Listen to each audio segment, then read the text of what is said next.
औज़ुबिल्लाहिमिनश्शैतानिर्रजीम बिस्मिल्लाहिर्रहमानिर्रहीम। मैं हूं सैयद फवाद हैदर, आप देख रहे हैं जमहूरनामा। आप सोचते तो होंगे कि हम पीछे क्यों रह गए। इंडिया ने अपना आइन 1949 और बांग्लादेश ने 1972 में बना लिया था। हमें 9 साल लगे और 2 साल बाद ही मनसूख कर दिया गया। 1962 का आइन बना लेकिन नाफज ना हो सका। 2 टुकड़े होने के बाद 1973 में कहीं जाकर आईने पाकिस्तान बना। 1947 से लेकर 1962 तक जवाहरलाल नेहरू भारत के वजीर आजम रहे। इन 15 सालों में हर इदारे की बुनियादों को मजबूत कर लिया।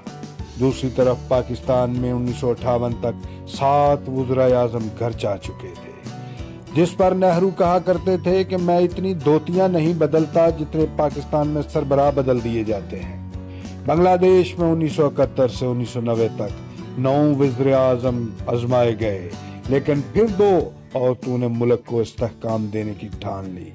खालिदा ज़िया ने पहली बार 1951 से 1996 तक आईनी मुद्दत मुकम्मल की। इसके बाद हसीना वाजिद ने 5 साल मुकम्मल किए और खालिदा ज़िया दूसरी मर्तबा आई जिन्होंने फिर 5 साल मुकम्मल किए। 2008 में हसीना वाजिद आई जो 2018 में मुसलसल तीसरी मरतबा वज़ीर आज़म मुंतखब हुई। 2022 में 15 साल हो जाएंगे। इस सियासी इस्तेहकाम ने बांग्लादेश की बरामदात को $52 अरब तक पहुंचा दिया है। भारत में नेहरू के बाद इनकी बेटी इंदिरा गांधी ने 15 साल और उनके बेटे राजीव गांधी ने 5 साल की हुकूमत मुकम्मल की। मनमोहन सिंह 2004 से लेकर 2014 तक और तब से अब तक मोदी वजीर आजम है। भारत गुज़श्ता बरस दुनिया की ताकतवर इकानमियों में बरतानिया को पीछे छोड़ते हुए 5वें नंबर पर आ गया है। सिर्फ इंफॉर्मेशन टेक्नोलॉजी की बरामदात $150 अरब से जायद। अमरीकी खलाई इदारे नासा में हर 8वां वर्कर भारतीय है। 90 की दहाई में पाकिस्तान को 2 नए सियासतदान मिले तो उम्मीद जागी कि ये मुल्क को आगे लेकर जाएंगे, लेकिन 1996 तक ये दोनों एक दूसरे को 2 मर्तबा गिराकर सीनों पर गरूर के मेडल से जा चुके थे। 2014 से बांग्लादेश और भारत में एक ही सरबराह है, जबकि इस दौरान पाकिस्तान में 4था वजीर आजम मुल्क की तकदीर बदलने के दावे कर रहा है। अब तक 23 वज़ीर आजम आ चुके, लेकिन मुद्दत कोई भी पूरी नहीं कर सका। 75 सालों में से आमरीत के 33 साल निकाल दिए जाएं तो बाकी 42 साल 23 सरबराहों के हिस्से औसतन 1 साल और 8 महीने आएंगे।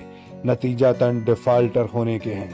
नरेंद्र मोदी भारत के 15वें वजीर आजम हैं। हर सरबराह को औसतन 5 साल मिले, जिससे साफ जाहिर होता है कि वहाँ जमहूरियत किस कदर मजबूत है। हसीना वाजिद मुल्क की 51 साल तारीख में 13वीं वजीर आजम है। औसतन हर सरबराह के हिस्से 4 साल आए।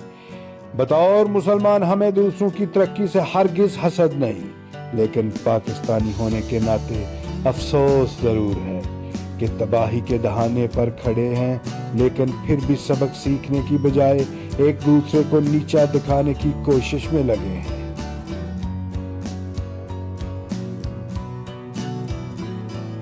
अगर आप हमारे चैनल पर नए हैं तो हमारे चैनल को अभी सब्सक्राइब कर लें, क्योंकि हम इससे रेलिवेंट नई वीडियो लाते रहते हैं।